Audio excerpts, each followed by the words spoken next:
বিসমিল্লাহির রহমানির রহিম সূরাতুল বাকারা ওয়ালা তাকুলু লিমান ইউকতালু ফি সাবিলিল্লাহি আমওয়াত বাল আহইয়াউ ওয়ালাকিন লা তাশউরুন।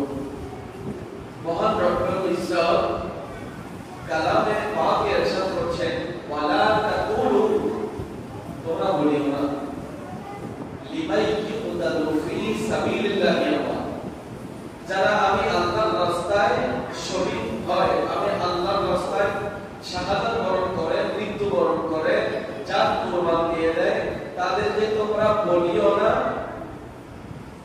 আল্লাহ রাব্বুল আলামিন বলছেন তাদেরকে তোমরা বলিও না। আল্লাহ কি বলবো না? আল্লাহ বলছেন ওয়ালা তাকুলু লিমান ইউকতালু ফি সাবিলিল্লাহি, তাদেরকে তোমরা মৃত বলিও না। জয় বলুন সুবহানাল্লাহ। তাদেরকে মৃত বলিও না। আল্লাহ বলতেছেন আল্লাহর রাস্তায় যারা শহীদ হয়ে গেছে, যারা শাহাদাত বরণ করেছে, যারা জান দিয়ে দিয়েছে, জান চলে গেলে তো মানুষ মৃত। আল্লাহ বলতেছেন তাদেরকে মৃত বলো না।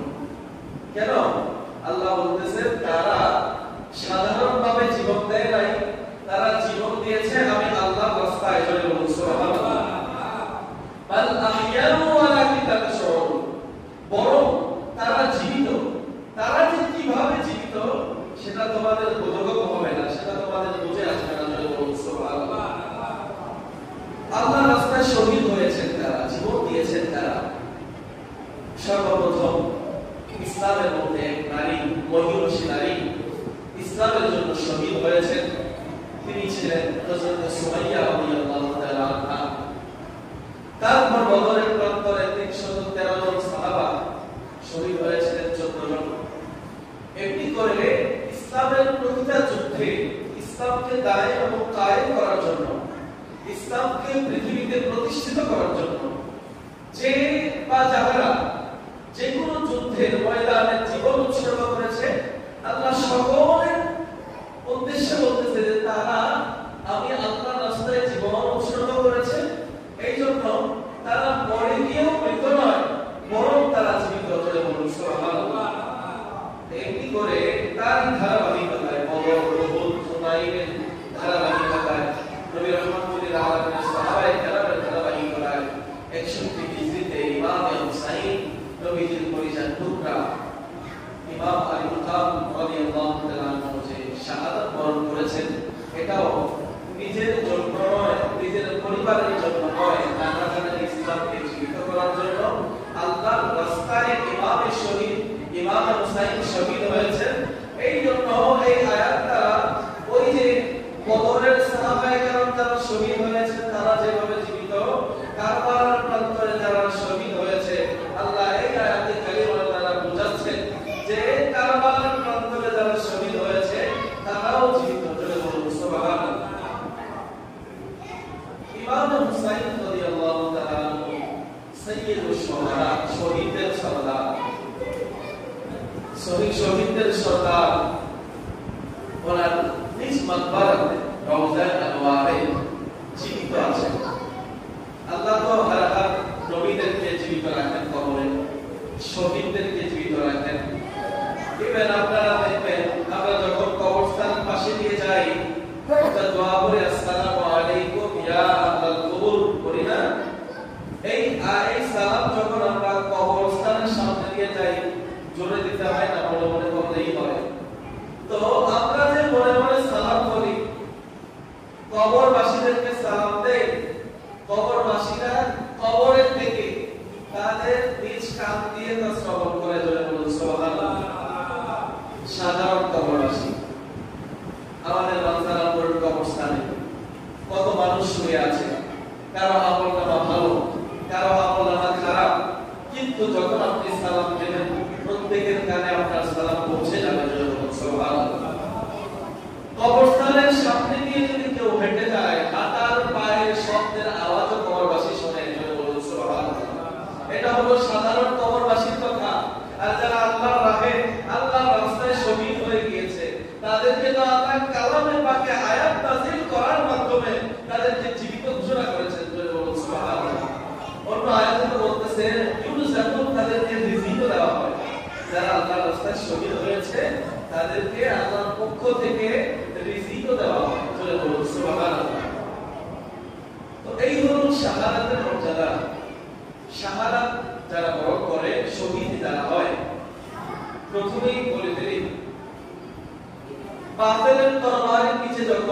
ইসলামের জন্য কোনো মানুষ শহীদ হতে যায়, বাতিলের তরবারির নিচে যখন সেই ব্যক্তি থাকে, ওই ব্যক্তি যতটা তরবারির আঘাত খাক না কেন, যত আঘাতই তার শরীরে লাগুক না কেন, এই আঘাত তার ভিতরে অনুভব হয় না। চলে বলুন সুবহানাল্লাহ।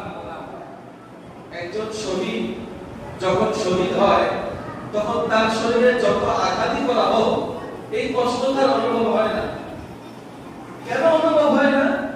এই কষ্টের সময় যে ব্যক্তির খাস নিয়ত, ইখলাসিয়তের সাথে আসলেই আল্লাহর রাস্তায় শহীদ হচ্ছে, নিয়ত ঠিক আছে, নিয়তের গড়বড় নাই, সব ঠিকঠাক, ওই ব্যক্তি যখন শহীদ হয়, তখন আল্লাহ রাব্বুল আলামিন ওই ব্যক্তি যখন শহীদ হতে থাকে, তরবারির নিচে থাকে, জান কুরবান করতে থাকে, ওই সময়ে ওই ব্যক্তির সামনে স্বয়ং আল্লাহ রাব্বুল আলামিনের দিদার উন্মোচন হয়ে যায়। আল্লাহর দিদার ওই ব্যক্তি দেখে ফেলে। চলে বলুন সুবহানাল্লাহ। যে ব্যক্তি শহীদ হইতেছে আল্লাহর রাস্তায়, ওই ব্যক্তির দিদার হয়ে যায় শাহাদাতের সময়। কার দিদার? আল্লাহর দিদার। চলে বলুন সুবহানাল্লাহ। ইমাম জালালউদ্দিন সুয়ুতী রাহমাতুল্লাহ আলাইহি কাছে একজন প্রশ্ন করছে যে একজন মানুষের শরীরে আঘাত লাগবে, একটার পর একটা ছুরির আঘাত লাগবে, তীর বল্লমের আঘাত লাগবে, কিন্তু ওই ব্যক্তি ব্যথা পাবে না, আঘাত পাবে না, এটা তো আমাদের জেহেনে ধরছে না।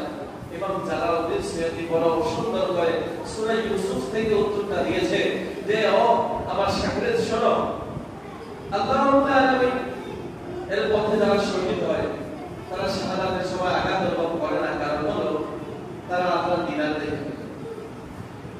তোমরা সহজেই বুঝবা যে হযরত ইউসুফ আলাইহিস সালাতু ওয়াস সালাম কে যখন বিবি জুলাইখা ইউসুফের জন্য পাগল হয়ে গেছে। জুলাইখা ছিলেন আজিজে মিশরের স্ত্রী, বড় বাদশাহের স্ত্রী, আর ইউসুফ ছিলেন তাদের বাড়িতে থাকতেন, কিনে এনেছিলেন ইউসুফ আলাইহিস সালাম গোলাম হিসেবে। কিন্তু নবীদের আজমতের সাথে এই শব্দগুলি যায় না, এই জন্য আমি আপনাদেরকে অন্যভাবে বলেছি। ইউসুফ আলাইহিস সালামকে কিনে এনেছেন আজিজে মিশর। জুলাইখা পরবর্তীতে ইউসুফের প্রেমে পড়ে গেছেন।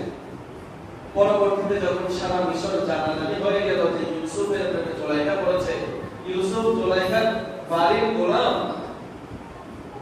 তো সমস্ত মহিলারা, জুলাইখা বান্ধবীরা তাকে নিন্দা করতে লাগলো। জুলাইখা, তুমি এত বড় বাদশাহের স্ত্রী, তুমি মিশরের সবচেয়ে বেশি সুন্দরী নারী, তুমি এমন একটা কাজ করতে পারলা, বাড়ির গোলামের সাথে তোমার প্রেম হলো।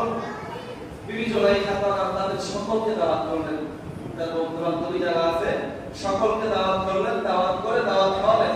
দাওয়াত খাওয়ানোর পর ওই বান্ধবীরা জুলাইখাকে আবদার করলো, এখন আপনার ইউসুফ কিন্তু দেখান না, দেখি কোন ইউসুফের প্রেমে আপনি পড়েছেন। জুলাইখা বলে, হ্যাঁ দেখাবো, দেখানোর জন্যই তো আছে দাওয়াতের আয়োজন। জুলাইখা বলতেছেন, বড় চৌকুশ নারী ছিলেন, চতুর, বড় চালাক ছিলেন, যে আমি ইউসুফের প্রেমে কেন পড়েছি, ইউসুফের মোহে কেন মোহিত হয়েছি, তোমরা আজকে ইউসুফকে দেখে তোমাদের কি অবস্থা হয় সেটা তোমাদেরকে দেখাবো। তো নারীরা যখন আসলেন, দাওয়াত খেলেন, ইউসুফ আলাইহিস সালামকে আনা হয় নারীদের সামনে, জুলাইখার বান্ধবীদের সামনে।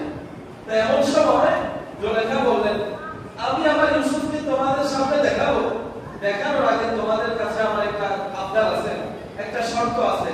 ইউসুফ যখন তোমাদের কামরায় আসবে, তোমাদের সকলের হাতে একটা করে কমলা লেবু থাকবে, এই লেবুটার সাথে তোমাদের হাতে একটা করে ছুরি দেওয়া হবে। ইউসুফকে দেখবা, তোমরা কমলা লেবুটা কাটবা, তারপর তোমরা ইউসুফের দিদার করবা। মহিলারা বললেন, কমলা লেবু কাটবো, তাতে আর এমন কি, কমলা লেবু কাটলে তো আর কোনো সমস্যা নেই, ঠিক আছে, মেনে দিলেন সবাই। দেওয়া হলো কমলা লেবু ছুরি, ইউসুফকে আনা হলো। ইউসুফ কামরায় প্রবেশ করছে, সমস্ত মহিলারা ইউসুফের দিকে তাকাচ্ছে, আর জুলাইখা নির্দেশ দিয়েছে, তোমাদের হাতে থাকা কমলা লেবুগুলি কাটো। তারা কমলা লেবু কাটতেছে, ইউসুফকে দেখতেছে।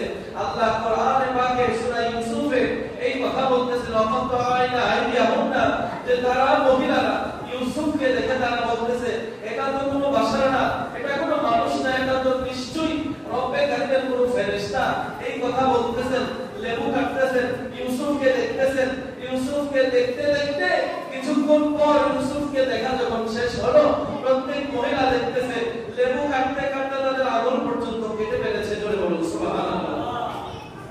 কোনো মহিলা টের পায় না।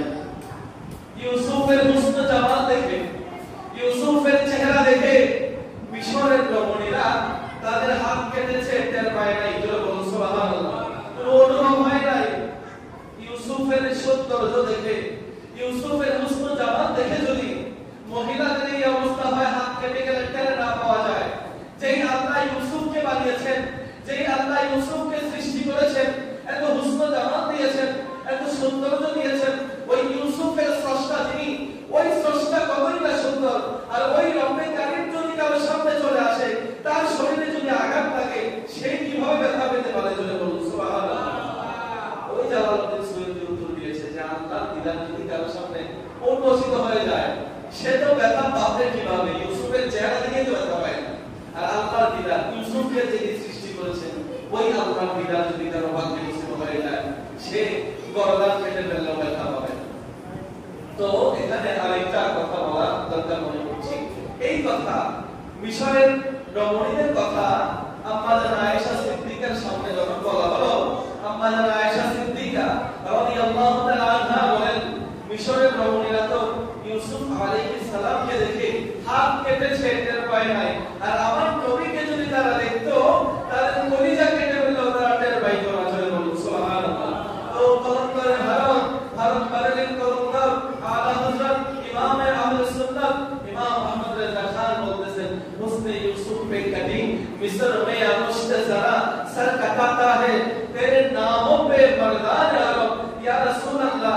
মিশরের রমণীরা ইউসুফ আলাইহিস সালামকে দেখে হাত কেটেছে, আর আপনার নামের উপরে আরবের বড় বড় পালোয়ান যুবকেরা জান কুরবান দেওয়ার জন্য প্রস্তুত ছিলেন। জোরে বলুন সুবহানাল্লাহ। আরে রমণীরা তো অচেতন অবস্থায় হাত কেটে ফেলেছে, আর ইয়া রাসূলুল্লাহ আপনার হুসন জামাল দেখে, আপনার সৌন্দর্য দেখে, আপনার নামের উপরে আরবের বড় বড় যুবকেরা পালোয়ানরা আপনার নামের উপরে বদলে চলে গিয়েছে জীবন দেওয়ার জন্য, হুনাইনে চলে গিয়েছে জীবন দেওয়ার জন্য, উহুদে চলে গিয়েছে জীবন দেওয়ার জন্য। ইয়া রাসূলুল্লাহ, একটা হলো অচেতন অবস্থায় হাত কেটে ফেলা এক কথা, আরেকটা হলো সব কেড়ে জীবন বিলিয়ে দেওয়া আরেক কথা। একটা আরেকটার সাথে মিলে না। একটা হলো অনিচ্ছায়, আরেকটা হলো ইচ্ছায়। আরবের বড় বড় যুবকেরা সাহাবায়ে কেরাম আমার নবীর নামের উপরে, নবীর হুসন জামালের উপরে, নবীজির কথার উপর তাদের গর্দান দেওয়ার জন্য প্রস্তুত ছিলেন। জোরে বলুন সুবহানাল্লাহ। এটা স্ব ইচ্ছায়, অজ্ঞানে নয়, অচেতনে নয়, সব জ্ঞানে, নিজের ইচ্ছায়। তো সাহাবায়ে কেরাম আমার নবীর উপর তো জান কুরবান ছিলেন, নবীর জন্য জান কুরবান।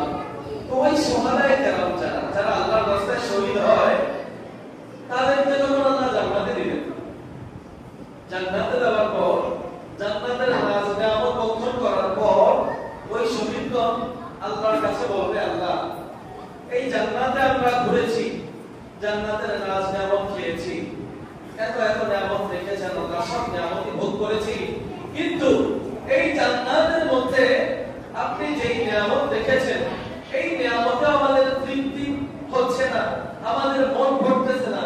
আল্লাহ বলে, কি বলো আমার বান্দারা, আমি তো জান্নাতে এমন কোন সব কিছু রেখেছি, অতৃপ্তের কোনো প্রশ্নই আসে না।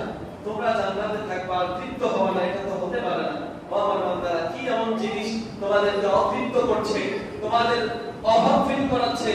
ওই সুহাদায়ে কেরাম শহীদগণ উত্তর দিচ্ছেন, ওগো আল্লাহ, আমরা যখন বাতিলের তরবারির নিচে আপনি আল্লাহর রাস্তায় শহীদ হচ্ছিলাম, তখন আপনার দিদার পেয়ে, আপনার হুসন জামাল দেখে, আপনার রব্বে কায়নাতের রববিয়তের দিদার মোবারক আমাদের যে ভাগ্যে নসিব হয়েছিল, ওই দিদারের মধ্যে যে মজা পেয়েছি, আল্লাহ আপনাকে দেখার মধ্যে যে মজা ছিল, এই মজা তো আমরা জান্নাতে পাচ্ছি না। বলে বলুন সুবহানাল্লাহ। আল্লাহর দিদার এটা জান্নাতের সমস্ত নিয়ামতের থেকে আফজল। বলে বলুন সুবহানাল্লাহ। নবীর দিদার জান্নাতের নিয়ামত থেকে আফজল। আল্লাহু আকবার বলেন। যেই দিদার একবার নসিব হলে জাহান্নামের আগুন খারাপ। নবীজি বলেছেন, মান রাআনি ফিল মানামে, যে ব্যক্তি আমাকে দেখলো ঘুমের ঘরে, লা ইয়াদখুলুন নার, সে কোনদিন জাহান্নামে যাবে না। জোরে বলুন সুবহানাল্লাহ। আমার নবীকে যদি একবার দেখতে পারে, শুধু তাই নয়, আমার নবী তো এও বলেছেন যে আমার নবীর দিদার আপনাদের নসিব হয় নাই, ভাগ্যে জুটে নাই, কিন্তু নবীকে